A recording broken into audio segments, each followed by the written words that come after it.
Guys, ಹತ್ತಿ ಸುಸ್ತಾಗ್ಬಿಟ್ಟು ಒಂದು ಗಾದೆ ಮಾತು ಬಸ್ಸಲ್ಲೆಲ್ಲ ಬರ್ದಿರ್ತಾರೆ, ನೆನಪಾಗ್ತಾ ಇದೆ. ಏನಪ್ಪ ಅದು ಅಂದ್ರೆ, ಇರುವುದೆಲ್ಲವ ಬಿಟ್ಟು ಇರುವುದರೆಡೆಗೆ ತೊರೆಯುವುದೇ ಜೀವನ. ಅಂದ್ರೆ ಒಂದು ಚಿಕ್ಕ ಕಥೆ ಹೇಳ್ತೀನಿ. ಒಂದು ಕಾಗೆ ಮರದ ಟೊಂಗೆ ಮೇಲೆ ಕುತ್ಕೊಂಡು ಅಳ್ತಾ ಇರುತ್ತಂತೆ. ಏನಕ್ಕೆ ಅಂದ್ರೆ, ನಾನು ಕಪ್ಪಗಿದ್ದೀನಿ, ನನ್ನನ್ನ ಎಲ್ಲರೂ ಅಪಶಕನ ಅಂತಾರೆ, ಹಾಗೆ ಹೀಗೆ ಅಂತ. ಅವಾಗ ಅದು ಅಳುವಾಗ ಕೆಳಗಡೆ ಒಬ್ಬ ಸನ್ಯಾಸಿ ಕೂತಿರ್ತಾರೆ, ಸಾಧು. ಅವ್ರ ಹತ್ರ ಅದು ಅವ್ರದ್ದು ಕಣ್ಣೀರ ಹನಿ ಕೆಳಗೆ ಬೀಳುತ್ತೆ. ಅವಾಗ ಅವ್ನು ಸಾಧು ಕೇಳ್ತಾನೆ, ಯಾಕೆ ಕಾಗೆ ರಾಜ ನೀನು ಅಳ್ತಾ ಇದೀಯ ಅಂತ. ಅವಾಗ ಹೇಳುತ್ತೆ, ನೀವು ಸಾಧುಗಳಲ್ವಾ, ನಿಮ್ಮ ಕೈಲಾದ್ರೆ ನನ್ನ ಜೀವನನ ಬೇರೆ ಪಕ್ಷಿಗೆ ಕನ್ವರ್ಟ್ ಮಾಡಿ ಅಂತ. ಅವಾಗ ಸಾಧು ಹೇಳ್ತಾನೆ, ನೀನು ಇವಾಗ ಹೋಗು, ನೀನು ಯಾರಾಗಬೇಕು ಅಂತದೆಯೋ ಅವ್ರನ್ನೆಲ್ಲ ಒಂದ್ಸರಿ ಕೇಳ್ಕೊಂಡ್ ಬಾ.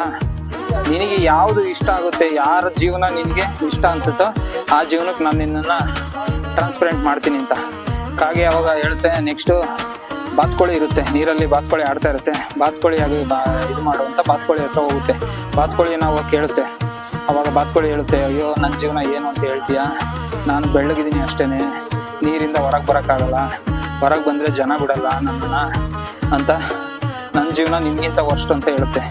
ಹಾಗಾದರೆ ಕಾಗೆ ಕೇಳುತ್ತೆ, ಮತ್ತೆ ಯಾರ ಜೀವನ ಬೆಸ್ಟ್ ಅಂತ. ಅವಾಗ ಹೇಳುತ್ತೆ, ಅಲ್ಲಿ ಇದೆಯಲ್ಲ ಗಿಳಿ ಕೂತಿದೆಯಲ್ಲ, ಆ ಗಿಳಿ ಜೀವನ ಬೆಟರು, ಗಿಳಿನ ಎಲ್ಲರೂ ಇಷ್ಟಪಡ್ತಾರೆ ಅಂತ. ಅವಾಗ ಎರಡು ಸೇರಿ ಗಿಳಿ ಹತ್ರ ಹೋಗುತ್ತೆ. ಆ ಗಿಳಿ ಹತ್ರ ಹೋಗಿ ಗಿಳಿನ ಕೇಳುತ್ತೆ, ನಿನ್ನ ಜೀವನ ಹೆಂಗಿದೆ, ಚೆನ್ನಾಗಿದೆಯಾ ಅಂತ.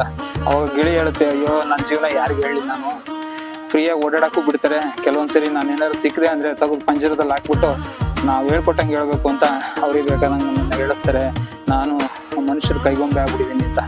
ಅವಾಗ ಮೂರು ಸೇರ್ಕೊಂಡು ಮತ್ತೆ ಇನ್ಯಾರ ಜೀವನ ಚೆನ್ನಾಗಿದೆ ಅಂತ ಕೇಳ್ತಾರೆ. ಅವಾಗ ಅದು ಗಿಳಿ ನವಿಲ್ ಕಡೆ ತೋರಿಸುತ್ತೆ. ಎಲ್ಲ ಸೇರ್ಕೊಂಡು ನವಿಲ್ ಹತ್ರ ಹೋಗ್ತವೆ. ನವಿಲ್ ಹತ್ರ ಹೋಗ್ಬಿಟ್ಟು ನವಿಲ್ನ ಕೇಳ್ತವೆ, ಹೆಂಗಿದೆ ನಿನ್ನ ಜೀವನ, ಚೆನ್ನಾಗಿದೆಯಾ ಏನು ಅಂತ. ಅವಾಗ ನವಿಲ್ ಹೇಳುತ್ತೆ, ಅಯ್ಯೋ ನನ್ನನ್ನು ಫ್ರೀಯಾಗಿ ಓಡಾಡಕ್ಕೆ ಬಿಟ್ಟಿದ್ದಾರೆ ಅಷ್ಟೇ, ರಾಷ್ಟ್ರೀಯ ಪ್ರಾಣಿ ಅಂತ ಬಿರುದು ಬೇರೆ ಕೊಟ್ಟಿದ್ದಾರೆ, ಆದರೆ ಬೇಟೆಗಾರರು ಬಂದರೆ ಫಸ್ಟ್ ಹುಡ್ಕೋದೆ ನನ್ನನ್ನು ಹೊಡೆದು ನನ್ನ ಮಕ್ಕಳದ್ದು ಪುಕ್ಕನೆಲ್ಲ ಕಿತ್ಬಿಡ್ತಾರೆ, ನಂದು ಪುಕ್ಕ ಎಲ್ಲ ಕಿತ್ಕೊಂಡು ನನ್ನ ಜೀವನ ಯಾರಿಗೆ ಹೇಳಲಿ ನಾನು ಅಂತ ಹೇಳುತ್ತೆ. ಅವಾಗ ಮತ್ತಿನ್ಯಾರ ಜೀವನ ಚೆನ್ನಾಗಿದೆ ಅಂತ ಹೇಳಿದಾಗ ಅದು ಕಾಗೆ ಕಡೆ ತೋರಿಸುತ್ತೆ.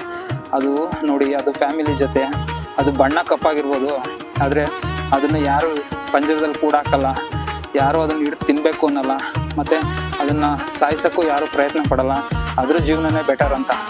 ಅದಕ್ಕೆ ಹೇಳೋದು, ಇರೋ ಜೀವನನ ಎಂಜಾಯ್ ಮಾಡಬೇಕು. ನಾವು ಯಾವಾಗ ಇನ್ನೊಬ್ಬರು ಜೀವನಕ್ಕೆ ಹೋಲಿಕೆ ಮಾಡ್ಕೊಂತೀವಲ್ಲ, ಆವಾಗ ನಾವು ಬದುಕಿದ್ದು ಸತ್ತಂಗೆ ಅಂತ ಅನ್ಸೋಕ್ಕೆ ಸ್ಟಾರ್ಟ್ ಆಗ್ಬಿಡುತ್ತೆ. ಅದಕ್ಕೆ ಯಾವತ್ತೂ ಹೋಲಿಕೆ ಮಾಡ್ಕೊಂಡು ಬದುಕಬಾರ್ದು.